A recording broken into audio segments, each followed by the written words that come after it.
കുഞ്ചാക്കോ ബോബന്റെ അരങ്ങേറ്റ ചിത്രമായിരുന്നു 1997-ൽ പുറത്തിറങ്ങിയ അനിയത്തി പ്രാവ്. ഫാസിലിന്റെ സംവിധാനത്തിൽ ഒരുങ്ങിയ ചിത്രം ഇന്നും പ്രേക്ഷകരുടെ മനസ്സിൽ നിറഞ്ഞു നിൽക്കുന്നു. സുതിയായി കുഞ്ചാക്കോ ബോബൻ തകർത്തഭിനയിച്ച ചിത്രത്തിൽ മിനി എന്ന കഥാപാത്രത്തിലൂടെ ശാലിനിയും പ്രേക്ഷക പ്രീതി നേടി. മലയാള സിനിമാ ചരിത്രത്തിൽ തന്നെ ഏറ്റവും മികച്ച പ്രണയ ചിത്രങ്ങളൊന്നായി മാറിയ അനിയത്തി പ്രാവിലെ ചില കാണാക്കാഴ്ചകളാണ് സോഷ്യൽ മീഡിയയിൽ ഇപ്പോൾ കൈയടി നേടുന്നത്. ചിത്രത്തിന്റെ ക്ലൈമാക്സിൽ മിനിയും സുധിയും ഒന്നിക്കുന്നുണ്ടെങ്കിലും ഇരുവരുടെയും വിവാഹം ചിത്രത്തിൽ ഉണ്ടായിരുന്നില്ല. ഇപ്പോഴിതാ സുധിയും മിനിയും വിവാഹം കഴിക്കുന്ന രംഗങ്ങളാണ് ഉപയോഗിച്ച് ആവിഷ്കരിക്കുന്നത്.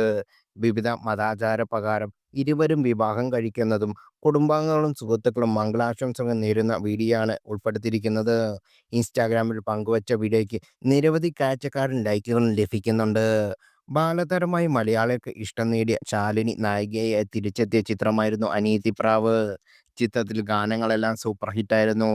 കുഞ്ചാക്കോ ബോബനും ശാലിനിക്കും ഒപ്പം തിലകൻ, ഇന്നസെന്റ്, ശ്രീവിദ്യ, കെ.പി.സി. ലളിത, ഹരിശ്രീ അശോകൻ, സുധീഷ്, ജനാർദ്ദൻ, കൊച്ചിൻ ഹനീഫ, ശങ്കരാടി തുടങ്ങിയ വൻപൻ താരനിര തന്നെ അണിനിരന്നിരുന്നു.